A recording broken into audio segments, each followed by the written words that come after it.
Hi everyone, welcome. Welcome to the 12th annual Nasher Shenkman Lecture in Contemporary Art. We acknowledge that the University of Guelph resides on the ancestral lands of the Attawandaron people and more recently, the treaty lands and territory of the Mississaugas of the Credit. We recognize the significance of the dish with one spoon covenant to this land and offer our respect to the Anishinaabe, Haudenosaunee, and Métis neighbors as we strive to strengthen our relationships with them.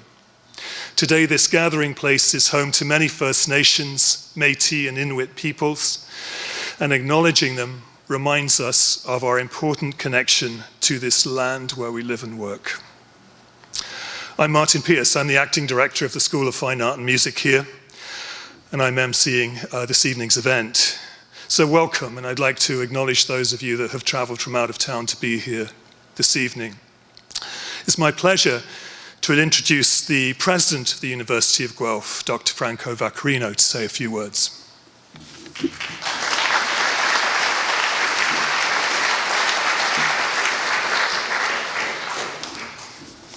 Well, thank you very much, Professor Pierce, and let me take this opportunity to welcome all of you. Welcome students, faculty, staff, alumni, and visitors to the 12th annual Nasher Shenkman Lecture in Contemporary Art. The presentation that we were watching just a few minutes ago, that was played during the audience seating tonight, illustrates the breadth of speakers at this annual lecture over the years, including artists, curators, and critics. That breadth is mirrored in University of Guelph's reputation for achievement across the humanities and the creative arts, including, of course, our School of Fine Art and Music, and particularly the MFA program in studio art.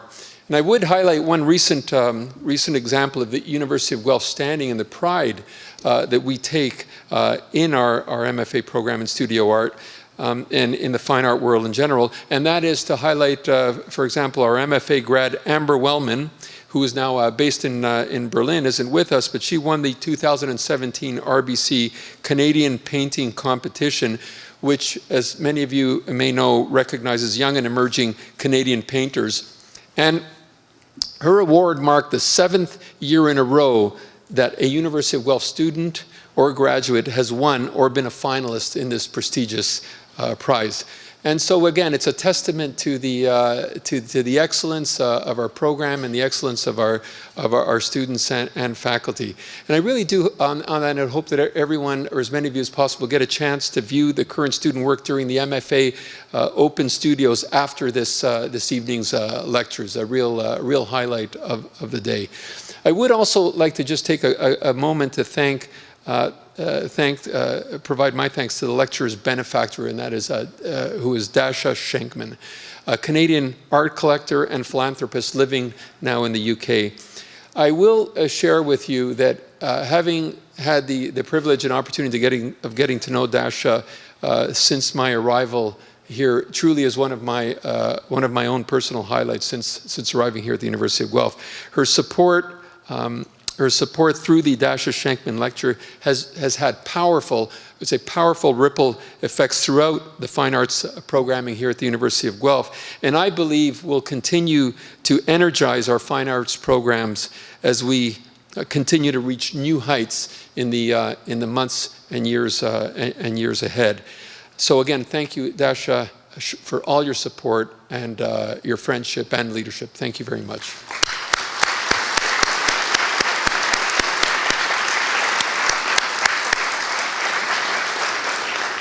Let me also take this opportunity to thank our lecturer, Tom Sachs, for speaking here tonight. And those are going to be my last words because we will get an introduction in just a moment. So again, welcome everyone. Enjoy the rest of the evening. Thank you.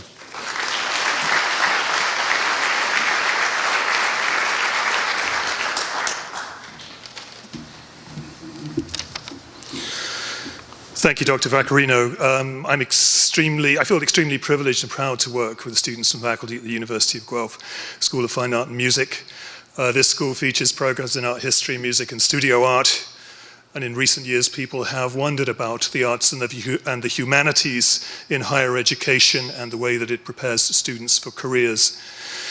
But creativity has always been the currency of innovation, change, and progress, and smart people find ways to contribute. By being here this evening, we're doing what the arts do best. The arts bring people together in the context of art making, and we all learn. The Nasher Shenkman Lecture in Contemporary Art has brought us all together for 12 years, and we hope will continue to bring us together for many more.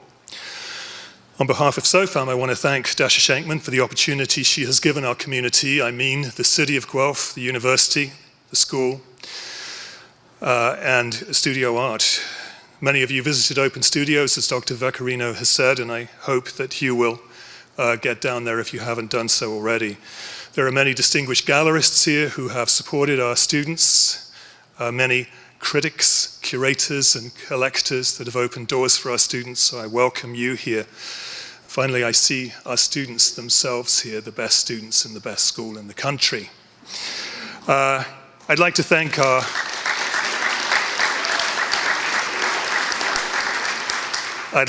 our donors and sponsors, Chorus Entertainment and Manulife Financial, who have committed time and resources to the school. And I'd like to thank all of you for being here tonight. Now I'm going to introduce Robert Enright, writer, critic, and broadcaster, to say a few words about tonight's lecturer, Tom Sachs.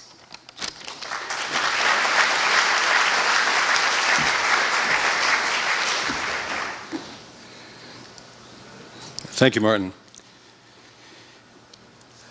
In the 1855 edition of Leaves of Grass, arguably America's greatest long poem, Walt Whitman, that visionary rascal, writes, "Do I contradict myself? Very well then, I contradict myself." And then he adds parenthetically, "I am large, I contain multitudes."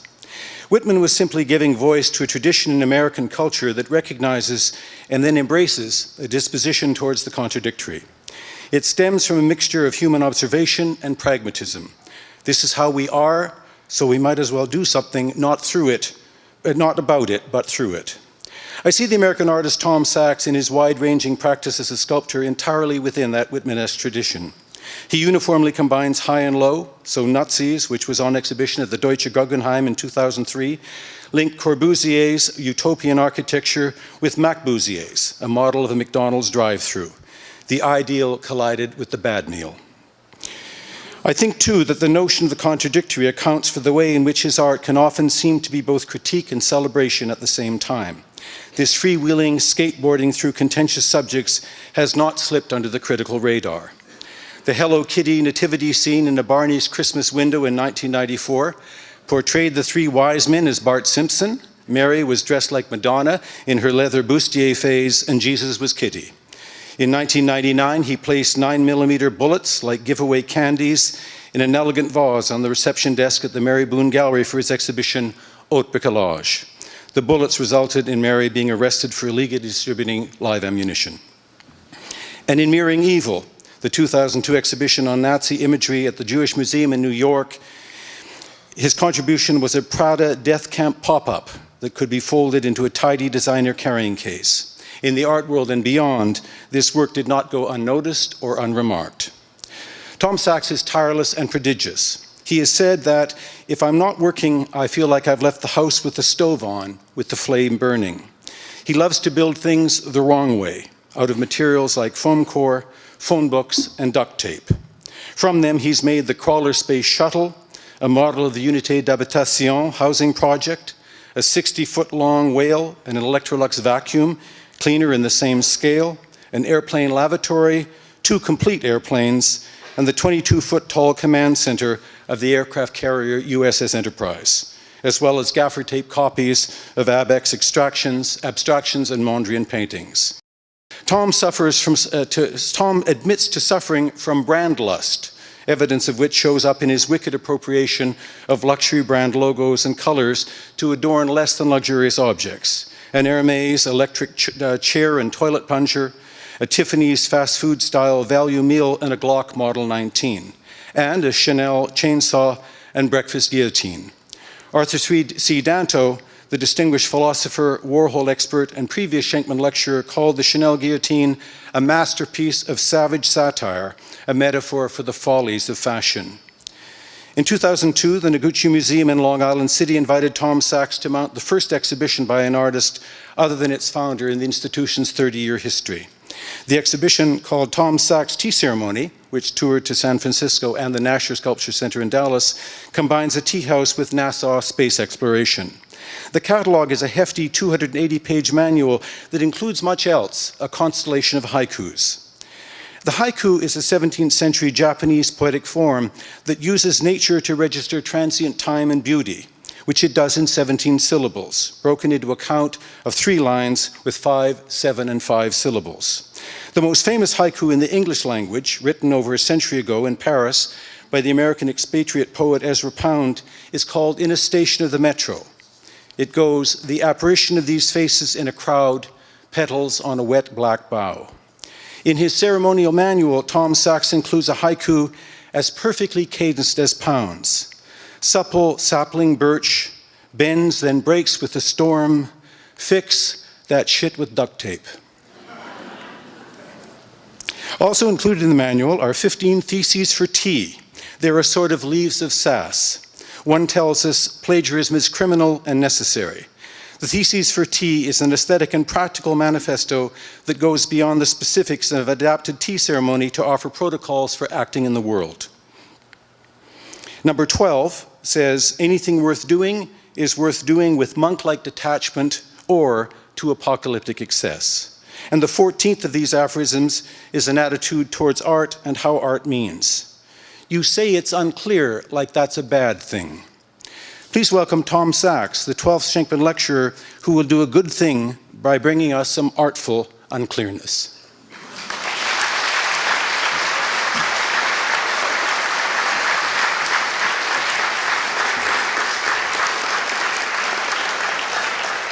Robert, thank you. You did my whole lecture, by the way. It was great. I want to thank Dr. Vaccarino and Robert, Mika, and Dasha. And Martin, I thought your introduction about understanding where we are and what was here before was very touching and important. And I don't know if there's a way to weave it in here to what we'll talk about tonight, but it's good to remember the ground that we're standing on. Most of all, I want to thank this institution, Guelph, for providing us with the alpha particle X-ray spectrometer that we used on Mars to define that there is water, frozen water, and there may have been life on Mars. So thank you, Guelph.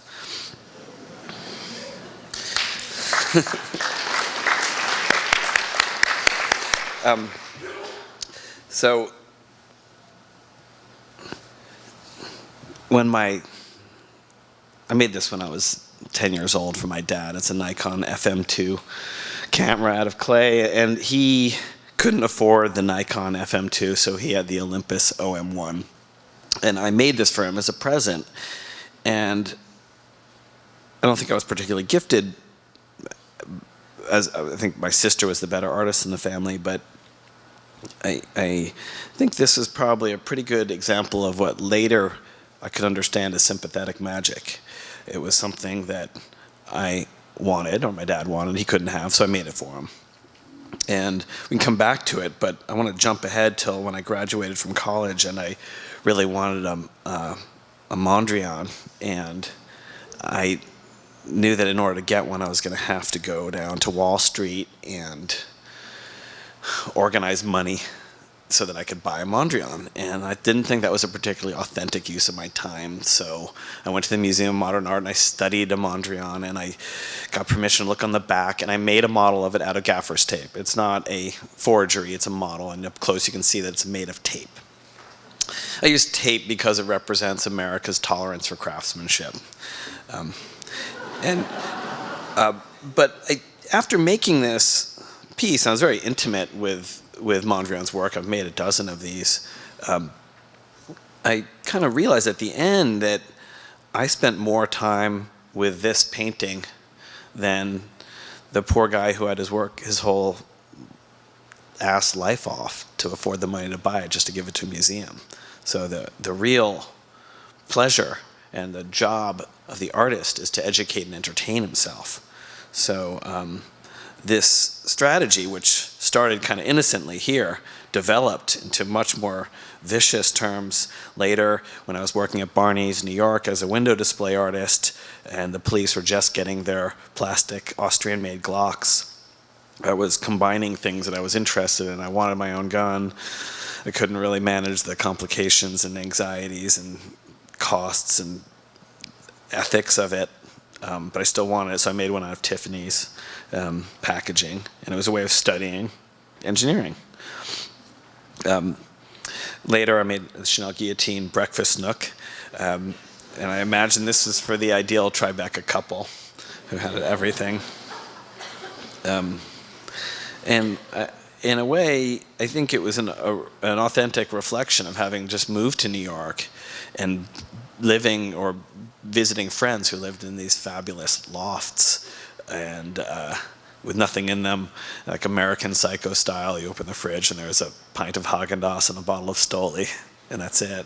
I imagine this as being the ideal for that. And of course, this is not authorized by Chanel, and I think it's a great testament to the French people, and I'm going to brag for a second that this is in the Centre Pompidou permanent collection. It's a great testament to the French people that they, in their most prestigious art museum, they can have a work of art that combine their two greatest exports.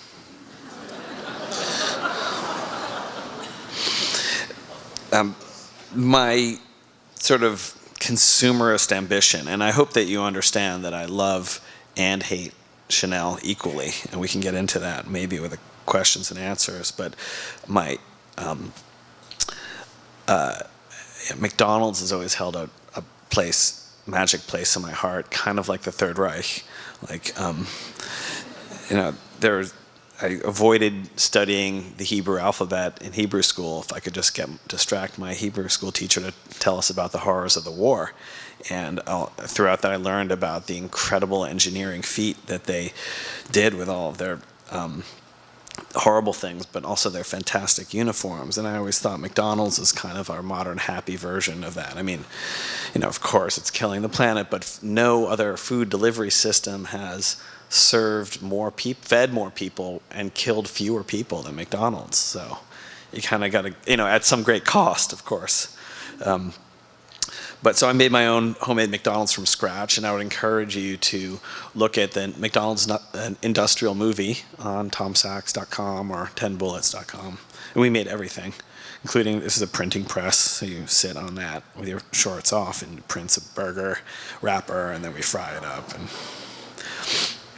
And this is sort of opposed with Le Corbusier's Unité de Habitation. These two were shown together, and I always thought that this work represented the sort of failure of modernism.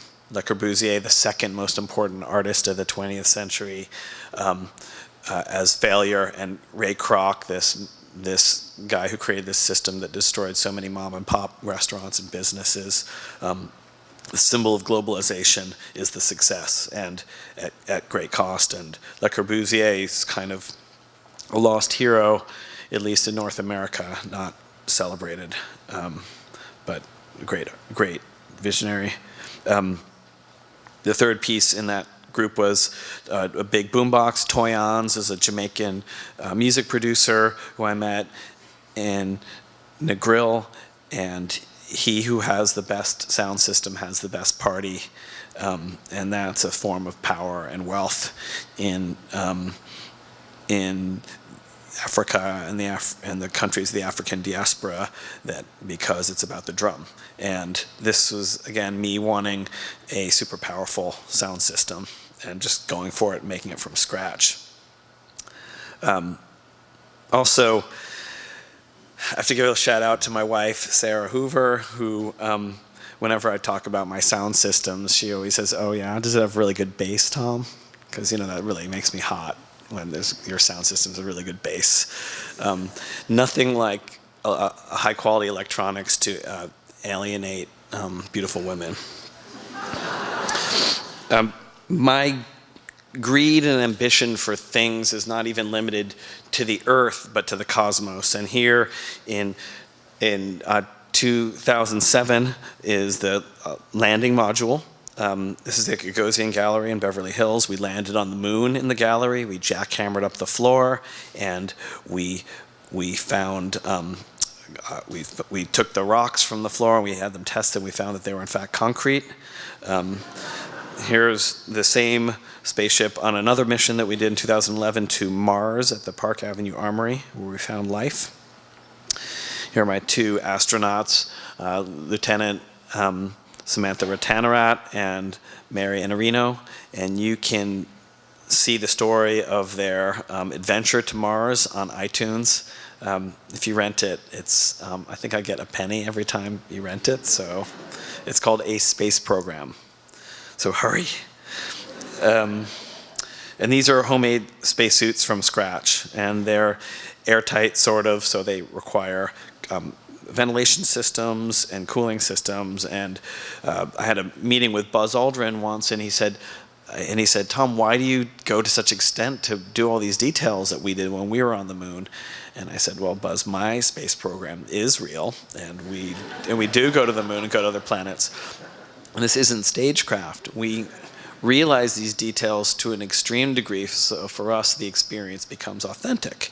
And that goes back to the story I was telling about the Mondrian. I mean, what's the real authentic one? The one that you can't touch, or the one that you get inside of. And so for me, the space program has been an opportunity to learn about science and colonialism and ritual. This is our mission.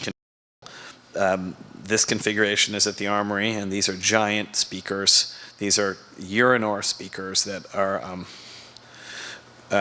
these are the ones that Hitler used for his propaganda speeches, and I have the only ones that exist. I made them. Oh yeah, just to be clear, I made everything that you're seeing tonight. I can't tell you how many times people come over to my studio and said, "Where'd you buy all this stuff?"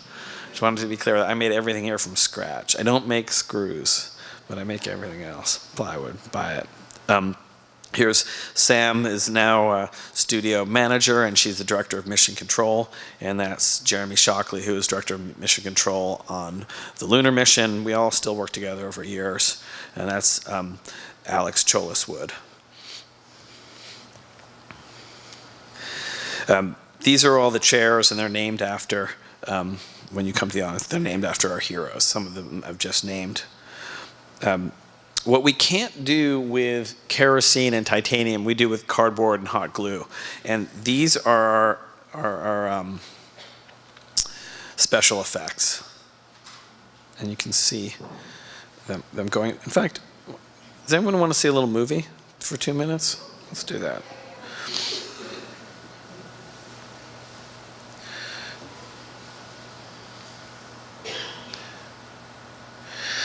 I like taking you through how organized I am.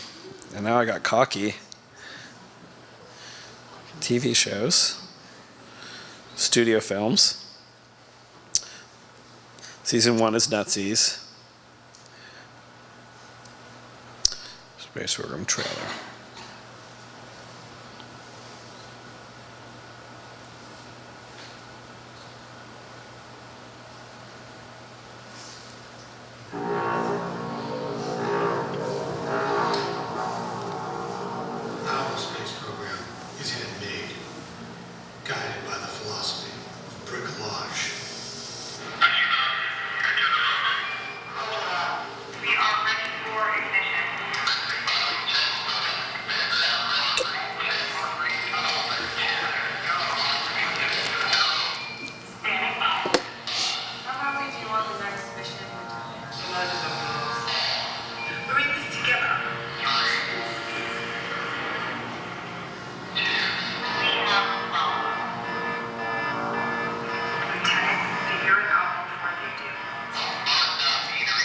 We'll have to be careful. They watch us while we sleep. What? They watch us while we sleep.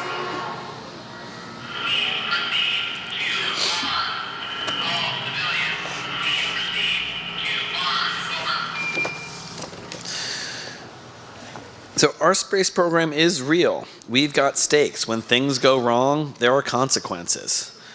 If you crash the spaceship, we have a death ritual with Nixon doing William Sapphire's speech. And it's terrible. We do not want to show that. So we say in the studio, it won't fail because of me, which means it won't fail because of my small part in this big machine. Dr. John Nigaman, this is on the first lunar mission.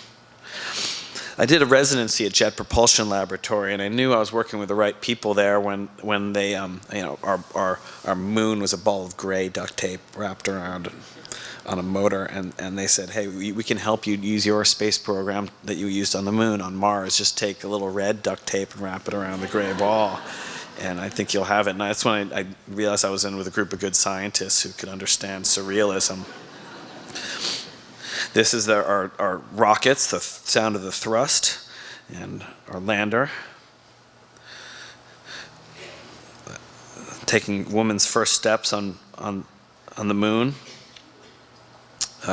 First you show up with a Bible and a shotgun, you tell them how it's going to be. And this is Mary, beauty shot. There's the first step. Planting the flag. Pulling out the drill.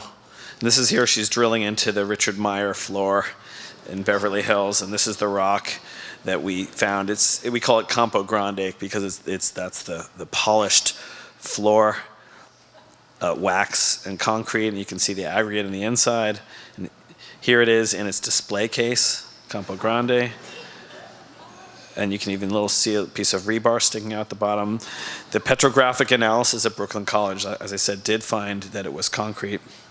Here's a picture of Sam ripping open the 1850 tongue and groove floor of the landmark floor of the armory.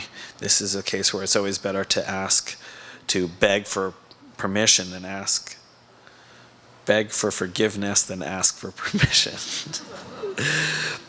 This is the dig site, Gonzales crater. And here we are with a hole, ripping open the boards, and the degradation where finally you have all these high-tech tools, but it always winds up with an axe and a spoon. Crawling, clawing out with fingernails, and there you can see the hole from satellite imagery at space. 30 inches is about as far as you can reach. And there you can see the substructure of the floor. Sample collection, very important. Sample return.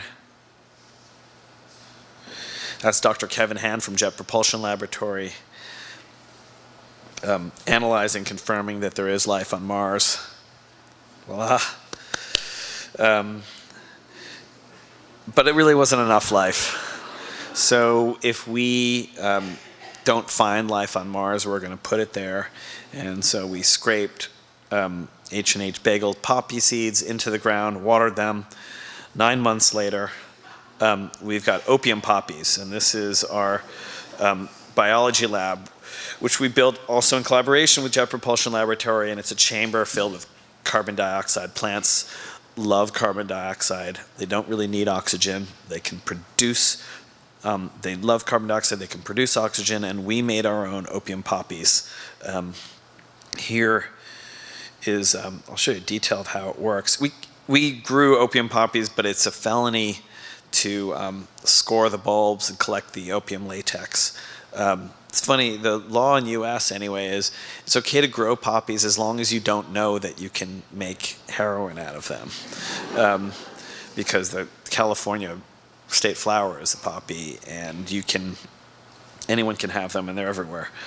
So we made soapium, and this is a tennis ball with a pump, and we use ivory soap. There's this great irony. I hope I can do this bit right, but so every poppy yields about 5 centiliters of opium latex, and the average male ejaculate is also about 5 male centiliters. And so we used ivory liquid soap because it looks a lot like opium latex, but it's also used in adult films as a simulant. And the original Ivory Snow girl, Marilyn Chambers, who was the original MILF, was both a porn star and a soap model, and she hails from my hometown of Westport, Connecticut. So she was a fantastic source of local pride or shame, depending on your perspective. And this, to me, really represent the holy grail of finding just the right wrong thing to represent the idea. The opium's collected in a special spoon and used as soap in the hand-washing ritual, and every religion has, major religion has a hand-washing purification ritual of some kind. For us, it's the Japanese tea ceremony. There's this thing called the Planetary Protection Protocol, which is a idea that you don't want to bring Earth bugs to Mars. You don't want to bring Mars bugs back to Earth. But we're American imperialists, so we are going to bring the noise, and we are going to bring Earth culture to Mars. So our astronauts bring, in my view, one of the greatest works of art of mankind, the Japanese tea ceremony, going 500 years going strong. Here it is, the tsukubai, where your hands are washed before you enter the tea garden. Here is the tea house that the astronauts built on the surface of Mars. Over the door, you'll see a shotgun.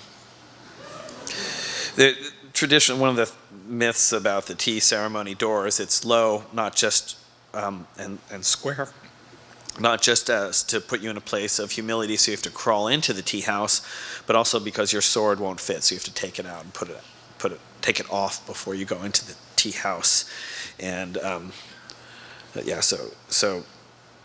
but our astronauts don't carry swords yet. That's a detail with the lightning holes so that it's weight saving. Here it is at the Nasher Sculpture Center, and on the left you'll see Isamu Noguchi's narrow passage from 1987, which we were able to borrow for the show. And it's not clear if the astronauts found this on Mars or if they brought it with them as a symbol of power, like a road marker, or maybe it was like the monolith that called them to come and see what was happening on Europa, the icy moon of Jupiter. This is Dr. Robert Goddard's launch shack. And he was sort of laughed out of the East Coast for having this crazy idea that you can make liquid fuel rockets that would take you from Earth to other planets. And that's his mission control. Check it out. 4 wires. The tokonoma is the shrine. Our symbol is the cinder block. Because after you show up with a Bible and a shotgun, the next thing you do is you start knocking down the round buildings and replacing them with rectangular buildings. The Meiji bronze lobster, I don't know how many of you study the tea ceremony, but there's this great thing that happens in the Meiji period. I mean, it's kind of tragic, but it's also the beginning of the modern age, and samurais have become illegal, so all the craftsmen who had to make great kabuto and armor for the samurai were forced to make these tchotchkes, and this fully articulated lobster with over 200 parts is one of the most coveted art objects of the Meiji period. I made this one out of vice grips and bits of metal welded together. So Sam and Mary perform a tea ceremony as a way of reconciling their difficulties. And it might seem like a big jump, but it's important to understand that there's sort of 3 reasons to do anything. It's a tea ceremony or a space program, and the first is spirituality. Second is sensuality, and the third reason is stuff. So for spirituality, it's like Zen for the tea ceremony, or any religion, trying to understand why, and in science or the space program, where did we come from? Are we alone? Where are we going? What is the meaning of life? Those are pretty big questions, and science works hard to continue to peel the onion on those. And then the second reason is sensuality, climbing the highest mountain,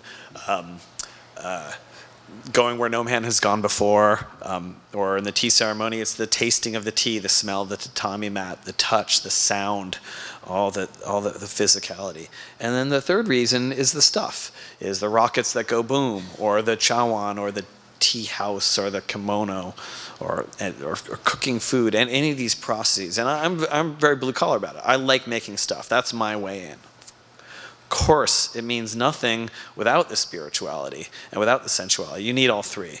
But as a sculptor, and if to look at these works as sculptures, it's really about the individual thing. So this tea whisk is, I took a Makita drill and motorized a tea whisk, and the tea gesture when you're whisking a bowl of matcha green tea is this making W symbols with your hands, and it takes apparently 5,000 attempts of whisking a tea bowl to make one perfect bowl. It's kind of one of those Zen aphorisms. But we are American. We put a motor on it. We make it 80% as good on the first try, and that debasement is part of the culture that I think we all come from. This is who we are, and we have to kind of embrace it. And I think some of the great lessons of punk rock come from embracing debasement, and it's okay. And I think it's one of the secrets to success is really understanding who you are and coming to terms with learning to accept and to trust yourself, so that you can make just the right wrong decision, so that you can wake up one morning and in a flash put Chanel and Guillotine together, and it can be a perfect piece. It makes sense. It's not every morning that happens, but it comes from just listening instead of talking.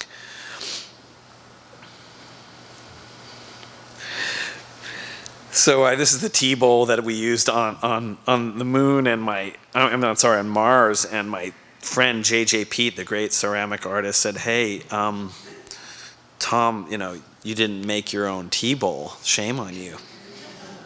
And what do you mean? I was a little busy, JJ. I had a whole space program to run. A lot going on. And by the way, I don't fly on the space program. It's always people from my team, welders and carpenters, because the job must be done by the lowest paid qualified personnel. And I'm too busy organizing it all. So I made my own under his tutelage. JJ taught me, and it's pretty good.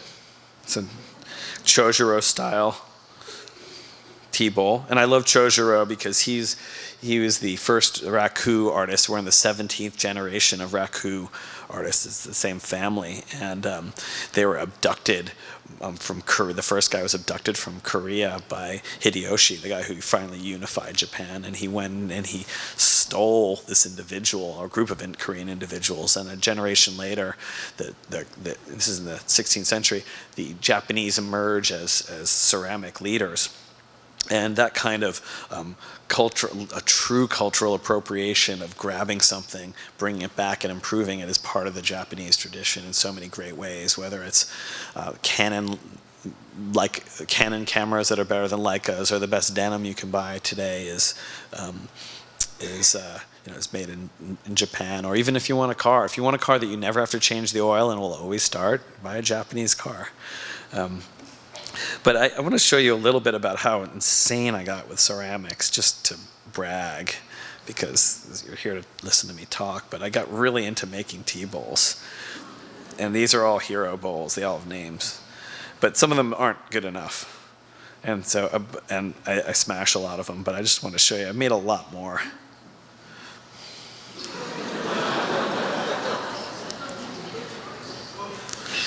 And that's about a third. This isn't 100% up to date.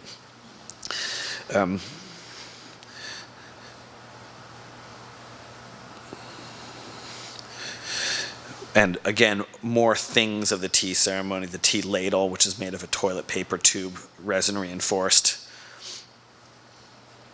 Or the middle gate at the Nasher with a bonsai made of bronze.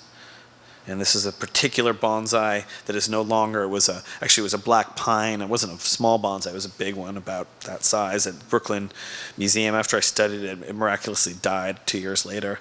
This is made of bronze, and but it's cast, it's Q-tips and toilet paper and tampon insertion tubes and toothbrushes and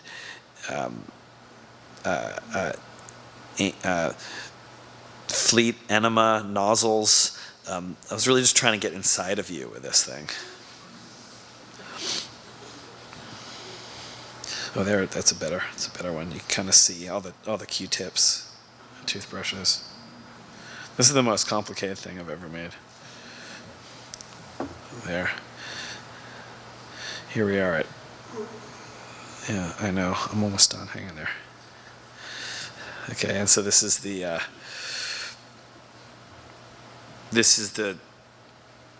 stupa. This is a traditional form that belonged to Doris Duke. I saw it in an antique store and I chickened out buying it, but then I stupidly made it in cardboard and then cast it into bronze, which was like 100 times more expensive than just buying the original stone. There's a lot of things that artists do. We have a lot of artists in the audience? Come on. All right, it's a lot.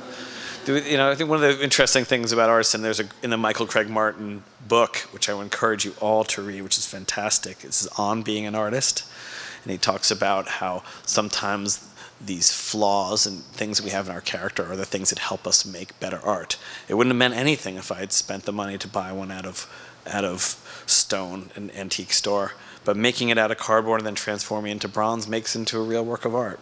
And that's like kind of my own mania and cheapness that made me do this gesture. Again, the Noguchi.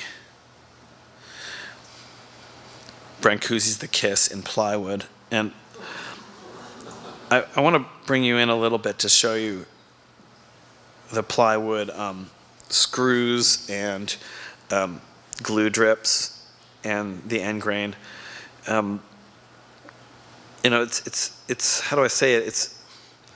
I spent my youth as a maker, learning to make things that had no evidence of my presence. Things that look like they just miraculously appeared. And then we all have this supercomputer in our pocket. It's the most incredible invention ever. But there's no evidence that a human being was involved in this. Even the software suggests that people aren't here. And I could never make anything as perfect as this, but Apple could never make anything as shitty as the things that I make. And I mean that, and I mean that shittiness as sort of saying individuality, and the flawedness is something that the individuals have. Companies work. The most valuable commodity right now is your attention, is your click, and people in companies are looking for authenticity, because authenticity is what drives it. If you take an incredible picture of a cup of coffee that you had and you post it on Instagram, there are a million others just like it. Finding an individual, authentic, new thing is the holy grail. And similarly, the idea of work is coveted. People spend extra to have holes pre-made in their jeans. Few people take time to repair those holes, and it's kind of a lie. And I know some of you are wearing those jeans, and I'm throwing you under the bus in front of everyone tonight to say that there are some things that can be earned and other things that can be bought. And authenticity is key. So when I make something, my way around this contradiction or problem is to build something up into the point where the work starts to erase itself. Like if you're trying to refinish this, if this was an older beat up piece of furniture, you would probably, if you wanted to restore it, you would sand it down and polish it and do many layers of linseed oil to bring it back. And the more you worked, the less you'd see what you had done. So we're kind of the opposite. You'll always see pencil marks, you'll always see glue drips, and that's the part that says, I was here. This is the symbol of our space program, because when we build our space station in space, we will have lightning holes to save weight on our cinder blocks that our space station is made out of. Here we are at the Nasher, and I had the honor of being able to curate their permanent exhibition. And here is Brancusi's The Kiss next to Barnett Newman's Here 3.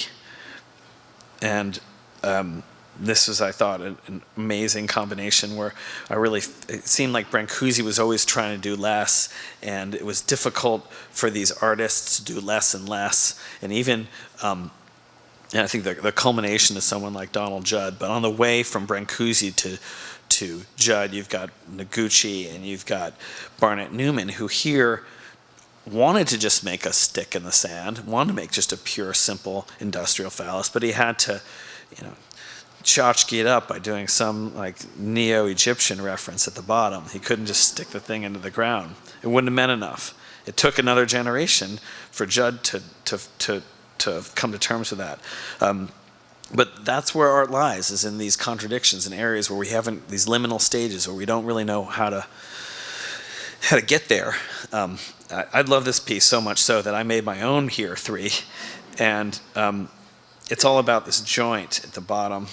All right, so see that weld there, and I'm going to go back. With Newman, the base, the shaft is stainless steel, and the base is Corten steel, and the weld is stainless, and you can weld them together. And there's this beautiful pooling stainless steel weld of the perfection of stainless, this modern material, and then Corten, which is also even more miraculous because it rusts and then it stops rusting, and it's like a protective layer. I always thought that was special. So I got to spend weeks doing test welds out of resin and faking that one. That was really fun. You can see the pencil mark. And then, of course, the glove, the flight plan. And you can you see what's going on there? Can you see what's sticking out there a little bit?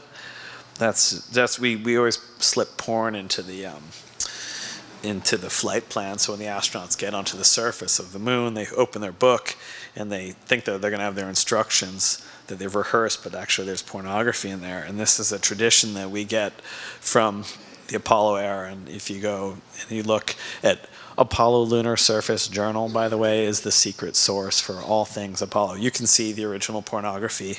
It's much more tame than what we use, but it's there. So I think, just so you know, I think this is the end of my talk, but I think Robert and I are going to talk more, and I have many more images and movies and things, but I thought we could talk and bring up some questions, and then we could always refer back to these if that's good. Yeah, you can do it. Thank you.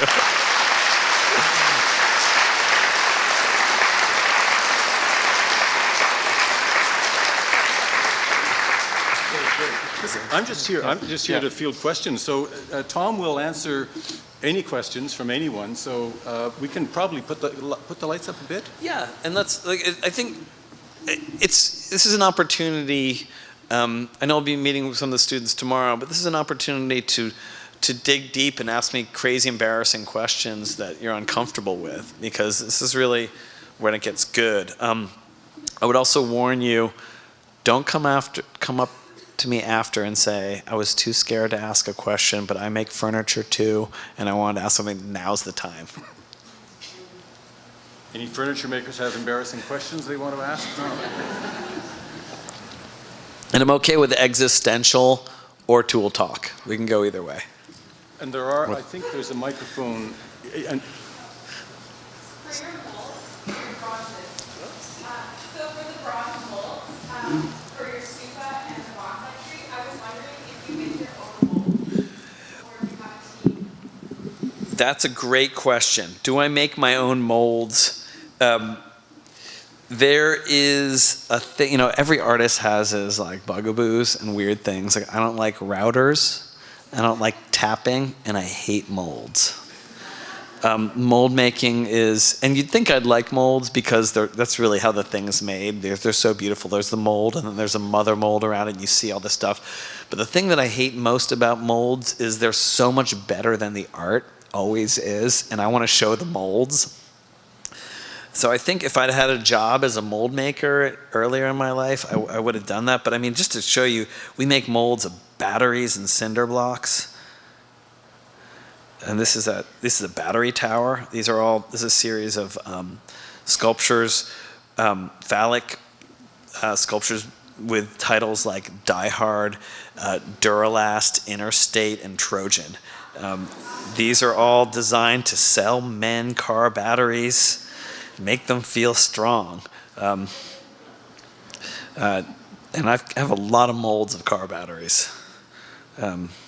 But also the thing I really don't like making bronze sculptures, and here's some bronze Hello Kitty that's been painted over, because a lot of the work's erased. I love the late sculptural work of Frank Stella, because he would cast and leave clamps and devices from the process in the work, and I always thought that was a great direction, and I wish that that was investigated more. I'm not sure I'm the artist to do it. So as you can see, it seems like there's a lot going on here, but I do try and keep it narrow. There's a thing with, I think earlier in artists' career, they tend to go wide and then focus in later, sort of like a development of a planet that starts as a gaseous nebula, then coagulates into a rock that grows moss, that grows into creatures that can talk about moss. And I'm trying to be more and more focused. It's a natural process.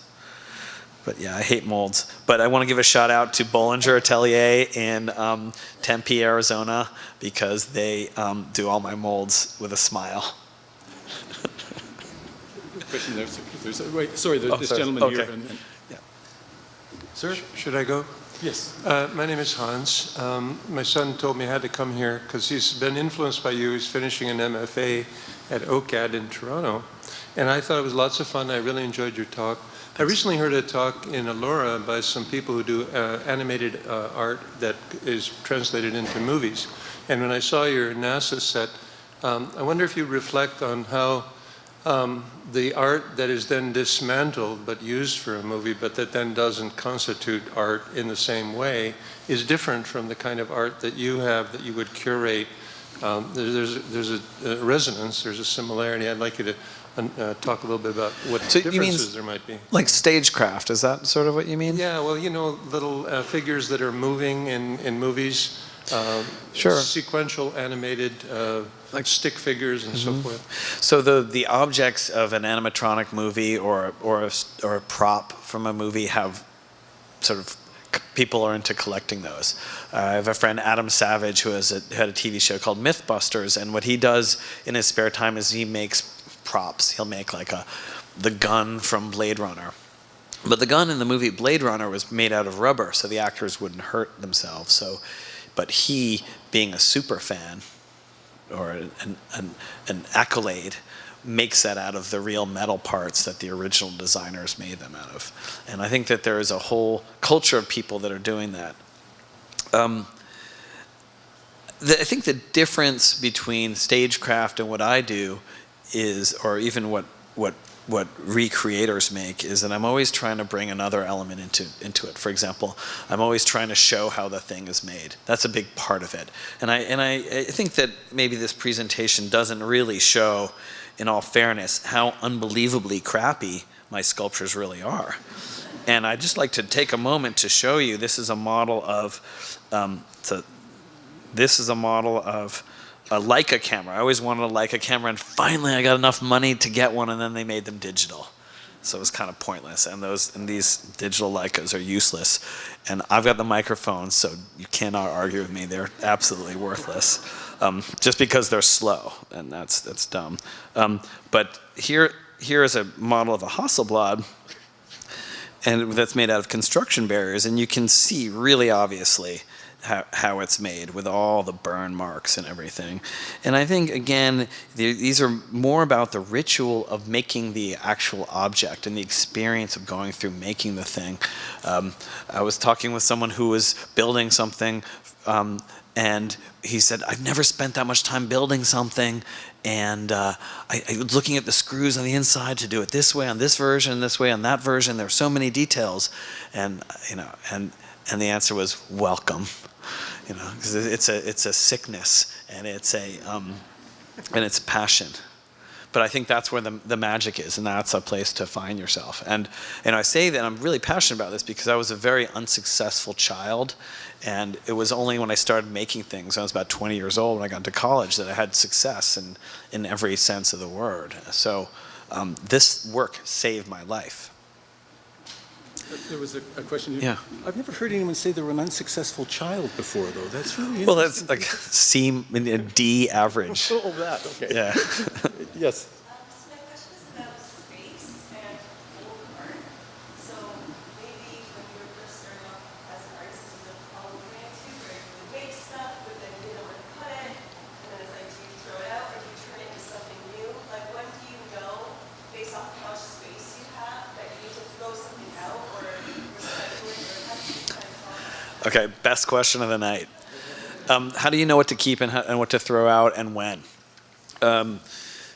So my mom, Sarah Sachs, and you can look her up on Sarah Sachs Art on Instagram,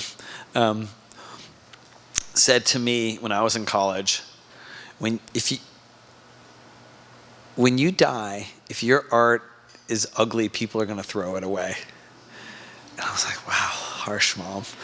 And I realized it's because all of my art was filling up her side of the garage, and so she couldn't get out of her car because it was like that was my only storage place, was like my mom's garage.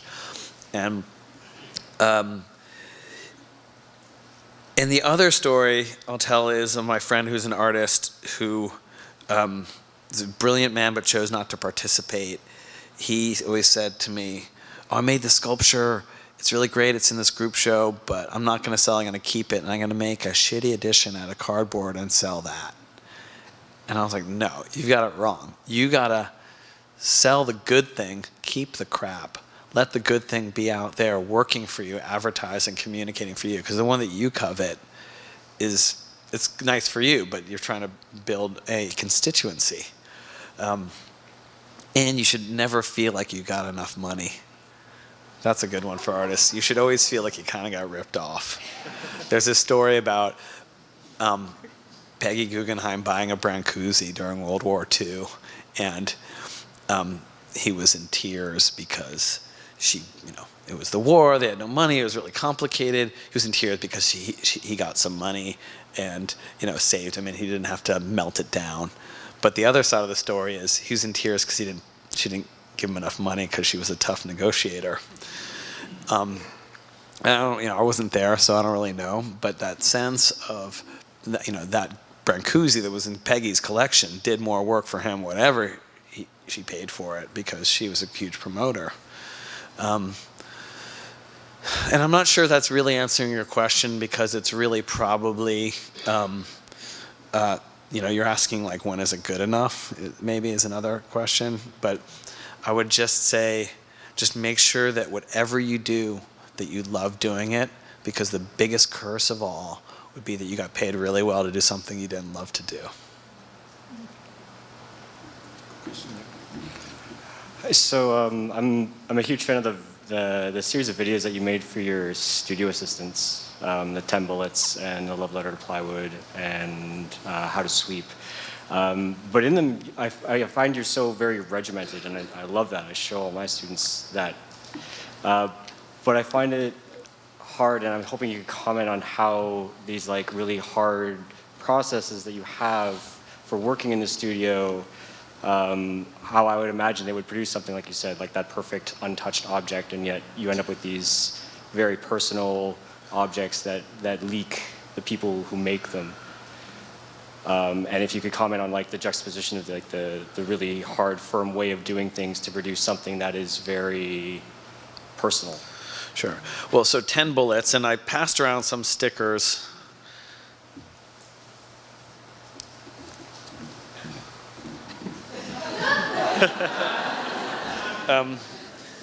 $10bullets.com.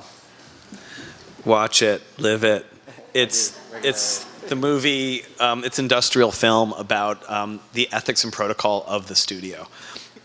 And there are things like be on time, which means obviously show time, but it also means rested, fed, exercise, having had, as they say in the military.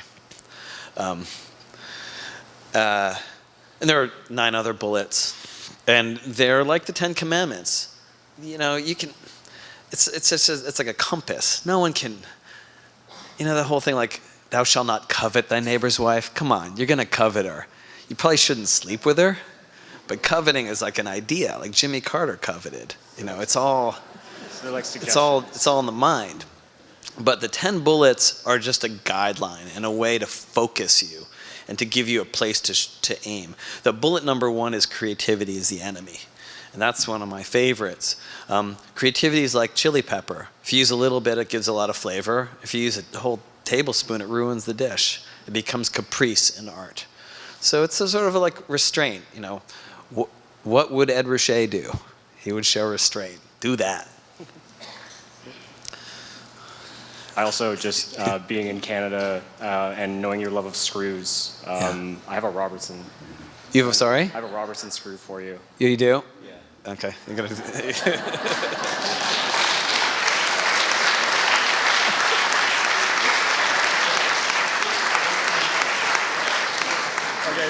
So, what's your name? Josh. What? What's your last name? Josh Clemenson gave me a Robertson square drive screw head, which I appreciate the sentiment. These are forbidden in my studio. I'll keep this as an example. And the only reason, and they're superior in every way for building things because they don't cam out, meaning the driver doesn't slip out and leave a nasty jagged edge. They're powerful, things happen quicker. But the only reason I don't, and this is a small reason, but it's the reason, is that they're not, it's like a proprietary screw head. It's like not common. And I work very hard in when I make my sculptures. This is unbelievably shitty, this picture. It's embarrassing. To make it that the smallest details and the largest sheets of material are of common things, so that there's a connection. Unless I'm doing something to impress my nerdy friends and alienate the beautiful women in my life and build something out of like carbon fiber, you know, I generally try and keep it simple so that there's a greater connection. Because that's always, I don't come from an art background. Like it wasn't part of it, or a maker background. So there's a kind of ignorance that I like to keep fresh. Any other gifts or questions?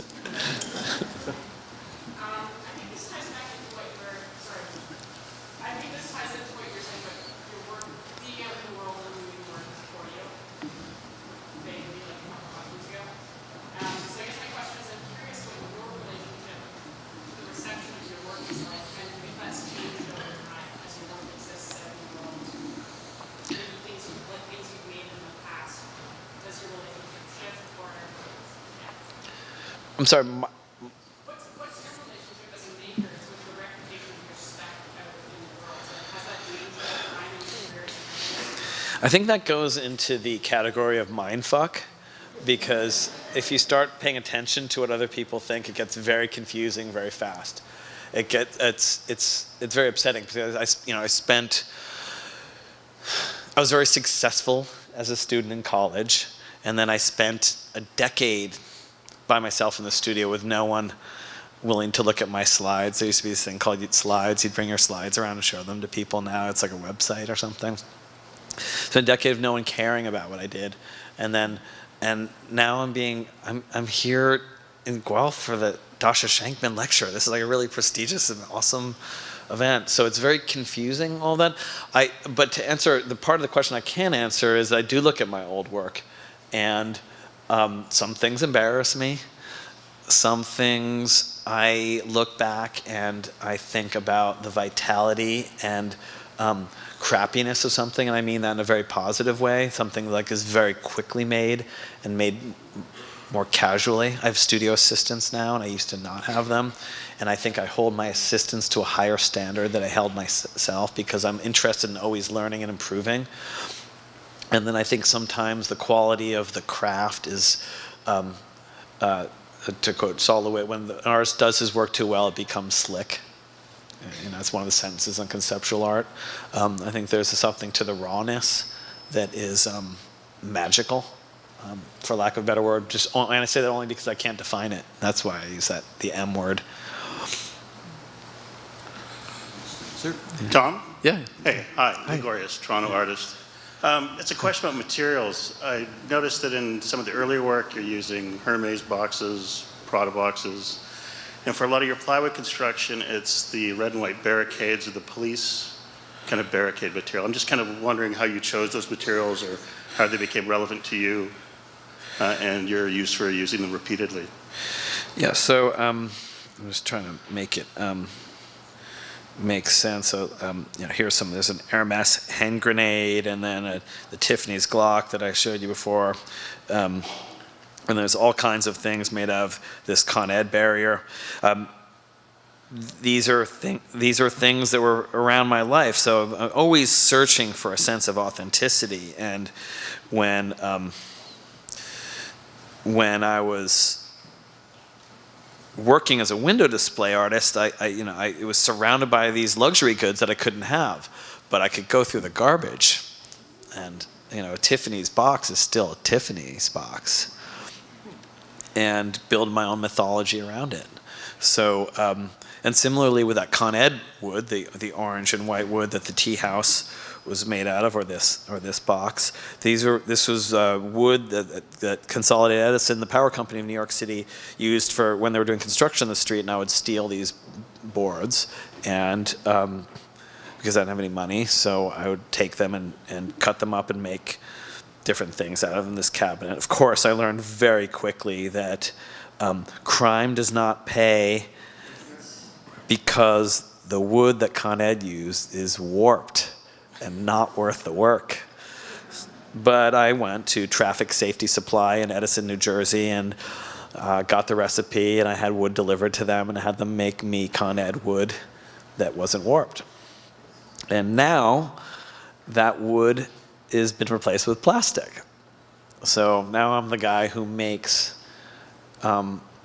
wood sculptures. It's like a nostalgia thing, and that's mortifying. I mean, I'm like, I don't, and I feel, and my mortification is sort of justified, consecrated, and neutralized by admitting it, because I'm not going to make wood sculptures out of plastic just to stick to the original idea. And then so, if this material started as something authentic and true that was because I couldn't afford it, and now that I have more resources, I make it so that it's straight, the circumstances have changed, and I've learned to adapt to that. Thank you. Yeah. Thanks. Another one more question, and then there was one, I think there was one over, yes. Hi, I'm just a little curious about the range or level of involvement that the astronauts had with the mission. For example, did they get to choose their own porn that they're going to watch? They didn't watch porn. Well, they had it on their, on their Oh flight no, there's a great tradition in the space program that the men at Mission Control do that to the astronauts as a prank. Oh. So it's like a So it actually is a surprise. And who gets to choose that? Well, I usually do that myself or with one of my young interns. It's kind of interspliced with the porn are the actual instructions of what they're doing on the moon. And this is all directly taken from NASA protocol. Right. So there are the real instructions, and on the page facing it is a porn as a distraction. And it's they're beautiful documents. I think they're called bracelets or EVA bracelets, extravehicular activity bracelets, or EVA checklists, because the first one on Apollo 11 was stitched into the glove. It was on the glove, and and you should Google that. It's beautiful because it just says it's about 20 things long, and the first thing is general evaluation. And then photo of this, photo of that, like the most primitive things. Like if you're gonna be the first person on the moon, how are you going to understand it? It's like, almost like a conceptual art piece, and it's interesting that it happens in 1968. This, at the right time of the dematerialization of art, when people like, when Sol LeWitt and Adrian Piper were making conceptual art, there was a guy on the moon doing it too. But also to answer your question, the astronauts, the astronaut corps, are the women who built the spaceship. They're carpenters and welders from the team, and we always work with people on the team. Great, thank you. Yeah, thanks. I want to thank Tom Sachs, and soon my colleague will join, but please join me in thanking Tom Sachs. Thank you.